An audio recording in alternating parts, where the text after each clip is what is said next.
Hi, my name is Tina. I am the founder of the project Hope, or how we call it in Norway, Hapet. Many people ask me why I went to Brazil in the first place and why I created the project. And I'm going to tell you just a bit about my story. When I was at university, I got talking to a guy that was going to Brazil to talk to the children living on the street. And in Norway we don't have children living on the street, and I always like to help, and so I thought that was interesting, and hadn't been to Brazil, so I thought, well, I could see the country, I could make an interesting trip, and not just for a vacation. When we came to São Paulo, we met the children living on the streets. We went visiting various projects, and meeting these children and talking to them in person, looking into their eyes, it was a shock for me, knowing that this world is so unfair. I knew about it before, but when you actually talk to them and you see how they live, it's different. So my first thought was I had to do something more.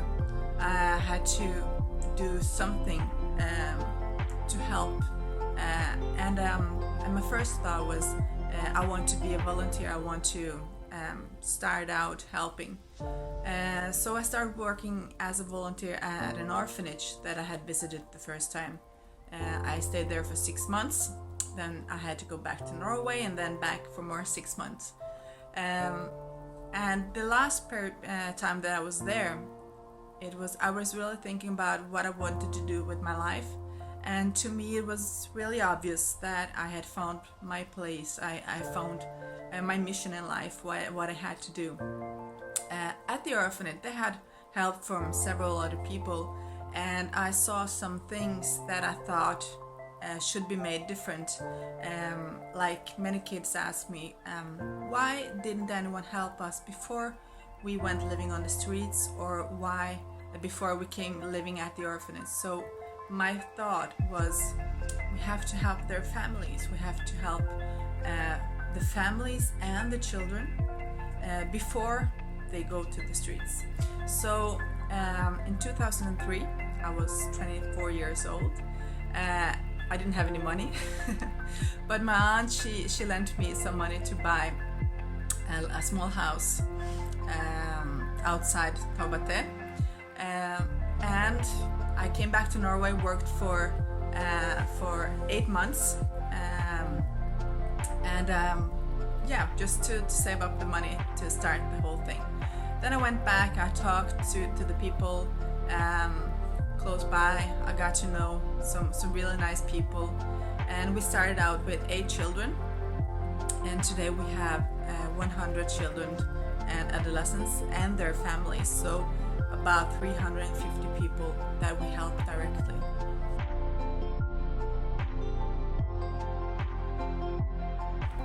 Our focus on the project, on Hope, we help them get through school, we help them with homework, problems they have, difficulties they have in school. They play, they eat. We have more than 4,000 meals a month. We have a psychologist. They have dancing lessons, capoeira, a lot of stuff that helps them to enjoy, to be a child. Children has to go through that phase of being a child, having fun, and not worrying about life at an early stage. They go to school half time, and then the other half time they stay with us. We also have the work with the families, with the mothers.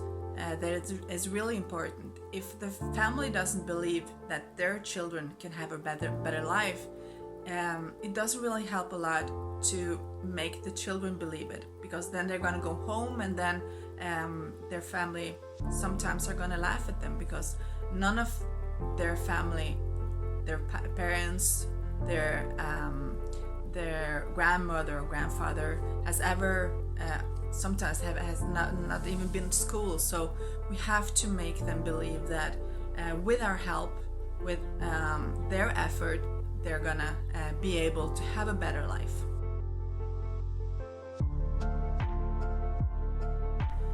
Financially, we run the project with help from schools and daycare centers here in Norway. The schools, once a year, twice a year, they have an action. They have to do some work to get the money and send it to us. And then we have people who once a month they send us a fixed amount of money. We have some companies that, as well, that helps. Some helps once a year, some helps every month. And in Brazil, fortunately, we have some help as well now. We have some companies that helps us with money. Someone helps us with things for Christmas, for Easter, helps us with food for the families or for the meals that we provide at the center.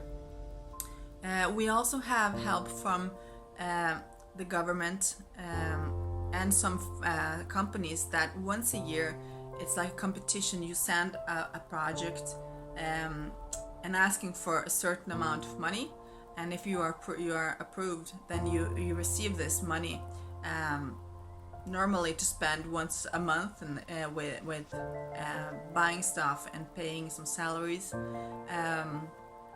but that helps a lot. We are of course looking for new supporters, new people to help us. The best thing for everyone is actually to visit.